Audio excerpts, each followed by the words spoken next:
Hello, I'm Ursula Vollweiler, a member of the League of Women Voters of Kitsap. The League of Women Voters does not support or oppose candidates and works to provide information about the candidates and issues before the voters. We are interviewing the candidates for Central Kitsap School Board Position 5. That will appear on your November ballot, which you should receive in the mail around mid-October. We're asking them 5 questions. The candidates will have 90 seconds to answer each question. So let's get to know Darin Veach. Darin, you have 90 seconds to introduce yourself and tell us why you chose to run for the office of Central Kitsap School Board, Position 5. Hi, I'm Darin Veach, and I'm running for this school board position because I've been ingrained in Central Kitsap my whole life, born and raised here. Went to the school district. My wife went through there. My 4 sons went through there, and feel like I can play a role in as one of the 5 board members working together to see what I can do to help to improve student proficiency. I've looked at numbers I think we can improve, and I'll cover things, through the questions that have here. Looking forward to the opportunity to serve my community as I have previously, which I will mention later. Thank you. Thank you, Darin. So now for our first question. The role of a public school district board of directors is to govern by setting policies and making decisions that shape the education of students. What are some of the key responsibilities of a school director that support successful governance of a public school system? So I have 4 items here, and I'll mention some details on each. One is the school board needs to set a vision, goals, and policies for improving student proficiency, establishing and monitoring the budget, serving as community representatives, trying to achieve accountability and trust for the voters and the parents, and overseeing and working with the district superintendent. So as far as setting here, I need to set this so I can see it better. There we go. So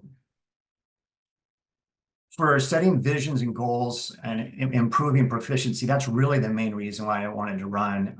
I have relatives that have worked in the school district. I have a sister that was a vice principal at Fairview Junior High. I have a daughter-in-law that was a substitute teacher. Another woman who I walked down the aisle at her wedding calls me daddy. She was a substitute teacher. So the feedback I've gotten from them and others is that if there's more discipline and order, then the students that are orderly can get a better education and get better focus. So I try to work with members to find ways to make it a more kid-friendly environment. Also, as an ops manager on a multi-million-dollar company, I have experience with budgets, multi-million-dollar budgets.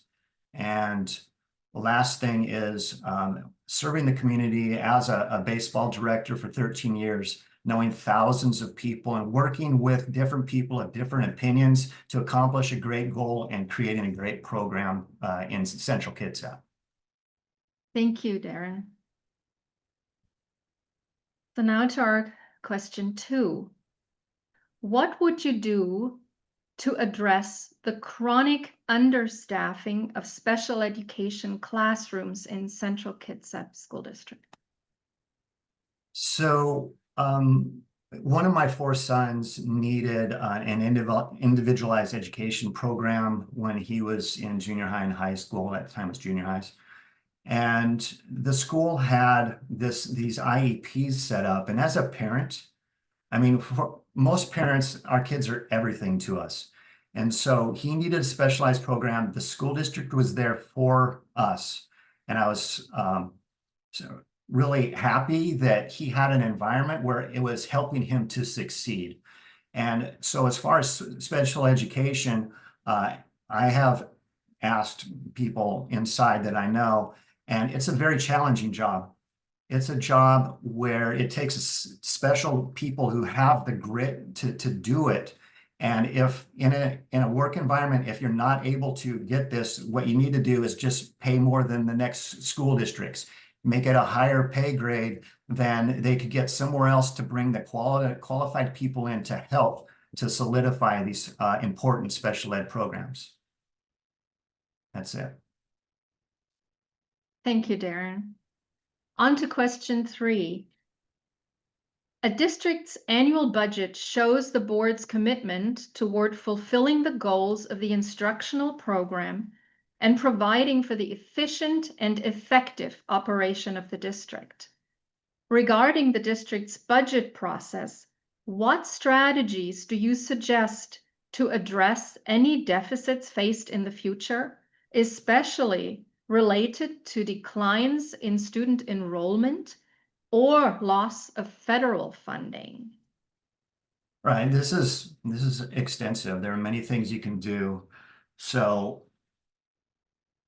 I was in an engineering group early in my career, and a lot of it had to do with budgeting for 5 and 10 years in the future. And it's basically data-driven strategy. And what you do is you use data from previous years, you use trends, and you put those into formulas, and you come out and you calculate expected outcomes. And then you're talking about budgeting. You got financial, you have personnel that comes into play.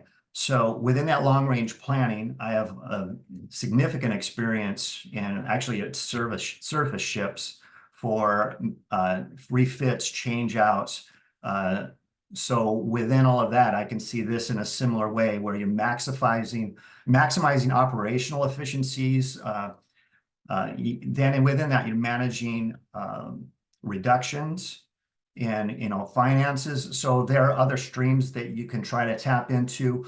So one of my goals is to be somebody who can help with different revenue streams, diversifying them, collaborating with community and staff to try to come up with ideas. But one of the biggest things is let's look outside of our district. I'll talk to other districts, not just in the state, but possibly other states. What are they doing to make up so that we don't have to just reinvent the wheel, but try to gather information? Thank you, Darin. So question number 4. The National Education Association has stated support for school libraries, and in recent years, many books have become controversial.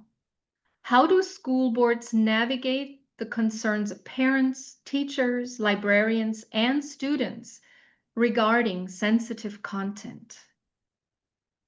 So I'm going to hinge really mainly what I'm saying on the National Institute of Health. They make a statement. But to set that up, I'll say, I think the parents need to have the most influence in the process of determining controversial books, since they are responsible for raising their children until they're 18 years old.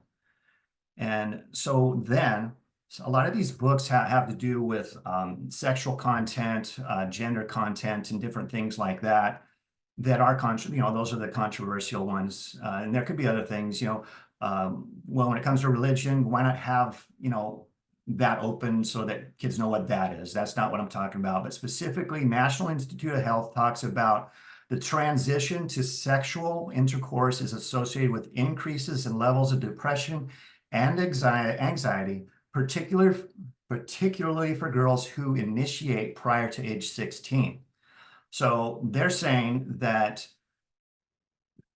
sexual intercourse, which is promoted by some books in libraries, it creates depression and anxiety. So if we are trying to build students' academic proficiency, why would we distract them with information that increase depression and anxiety? We all know being a teenager is hard enough as it is. So school libraries should promote positive themes that uplift students and encourage them, not promote things that create confusion and desperation. So if they want to explore diverse collections, they can go to the regional library or other sources. I just believe that as schools, let's encourage and try to set them up to succeed. Thank you, I just have Darin. one other thing, if I could. It's just, I believe that the school board needs to have clear policies, which they do, and procedures where parents submit complaints in writing, clearly stating the interest and specific reasons for their objections. That was just to close that out. Okay. Thank you, Ursula. Thank you. So we're on to our final question. We're almost there. Against what metrics will you assess district leadership's attainment of key goals? How will you know when a program or decision has been successful? Yeah, so this is two questions in one. It starts out by assessing the leadership's attainment of key goals. And then, my thoughts are the district leadership is assessed through metrics aligned in their key goals. For one, it's student achievement, test scores, graduation rates, attendance. That's number one. If those are up, then that's succeeding. Staff management, if we're able to recruit and we're able to retain and we're able to get staff satisfaction, that's an attainment of a goal. Operational efficiency, did the projects complete on time? Were they completed within budget? Stakeholder engagement, is the community satisfied? I've been in board meetings where the community is not satisfied. Well, then we work together and we can see what's going on to try to resolve that. The second part of the question is, how will you know when a program or decision has been successful? Well, we evaluate whether the initial goals were met, if the stakeholders are satisfied, and if the outcome has a positive long-term impact. And that's what I have.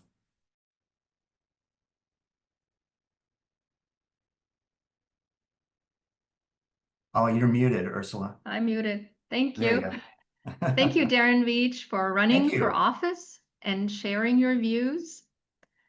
I'm Ursula Vollweiler on behalf of the League of Women Voters of Kitsap. Thank you for watching, and please share this video. If you want to help the League do this work, consider joining the League at LWV.org.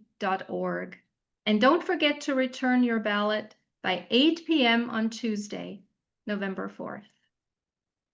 Thank you.